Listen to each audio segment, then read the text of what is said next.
fadilahnya bagi mereka yang berdiri dalam sholat. Makanya kemudian kalau ada orang alim ilmu, bukan alim menurut istilah kita tuh, alim ilmu, katakanlah ulama, kiai, tapi dia adalah sepuh. Apa Pak? Sepuh. Kalau dia jadi imam, berlomba maaf, takutnya jatuh sempoyongan karena udah udur.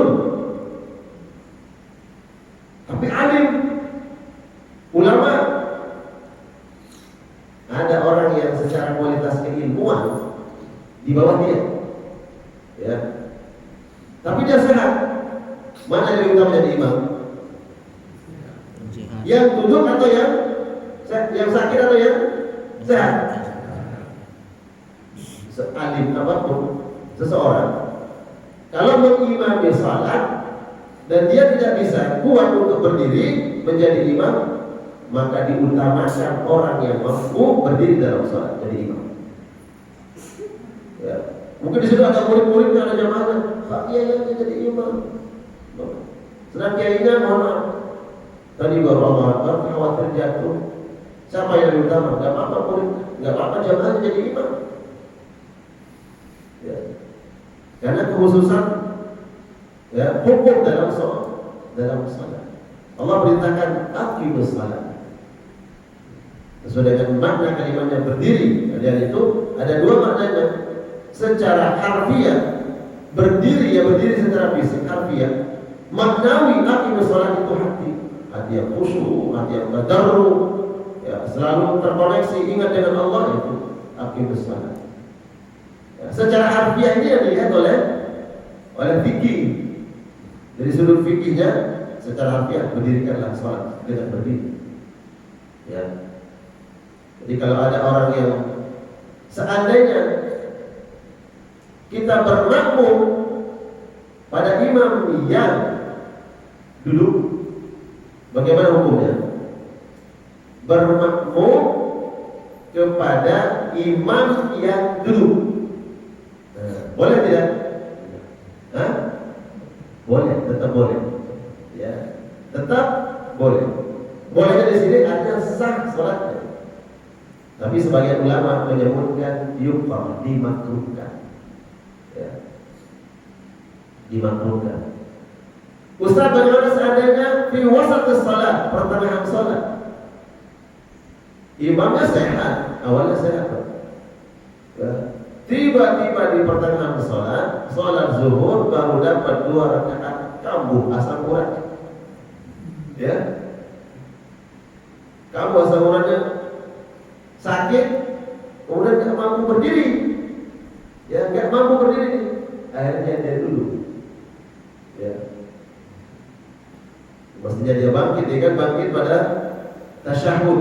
Tasyahud pertama mestinya bangkit untuk mengambil rakaat yang ketiga. Tapi udah nggak bisa bangun. Apa diputus sholatnya? Enggak. Nggak diputus sholatnya. Lanjut nggak? Lanjut sholatnya. Ada Allah mengasih isyarat dia nggak mampu berdiri. Makmum duduk atau berdiri? Hah? Berdiri. Tetap makmum berdiri. Imam yang nggak mampu berdiri dia duduk. Nah, imam yang lanjut, ya, imam yang lanjut menjadi imam dalam kondisi duduk itu yukrah. Apa? Yukrah, dimakruhkan. Ya. Maka ada saat ini kondisi seperti itu boleh kemudian imam tadi dia mungkin minggir, nggak harus ke belakang karena gimana dia bisa bergerak, dia sakit. Ya. Boleh dia kasih isyarat, subhanallah, kasih isyarat dia minggir dengan jalan begini, maju makmumnya ke depan. Nggak apa-apa, berdekatan antara dengan makmum tadi dengan yang asli imam. Itu udah minggir sedikit ngasih isyarat bahwa dia nggak mampu berdiri, maju makmumnya jadi imam. Sempurna salat. Kalau lanjut boleh. Tetap dia menjadi imam, makmumnya berdiri. Jangan makmumnya duduk semua. Ya Allah Akbar kata imam dia nggak berdiri, makmumnya pada duduk semua. Enggak. Makmum tetap berdiri. tapi yukrah. Kenapa dimakruhkan? Disebutkan berarti keutamaannya berkurang. Karena 25, 27 bilangan disebut tadi oleh Nabi sebagai balasan pahala. Ya. Tapi di luar itu Allah berikan keutamaan yang lain. Jadi jemaah sekalian Allah muliakan, di dalam surat Hud ayat 114 ini ada kalimat aqimus shalah. Secara harfiah adalah maknanya ya, dirikan salat dengan berdiri itu lebih utama. Jangan karena dalih ya, alasan capek, capek pulang kerja, kemudian sholatnya dulu. Padahal dia mampu berdiri karena alasan capek. Padahal jogging lari itu ngiterin Monas bisa berapa kali?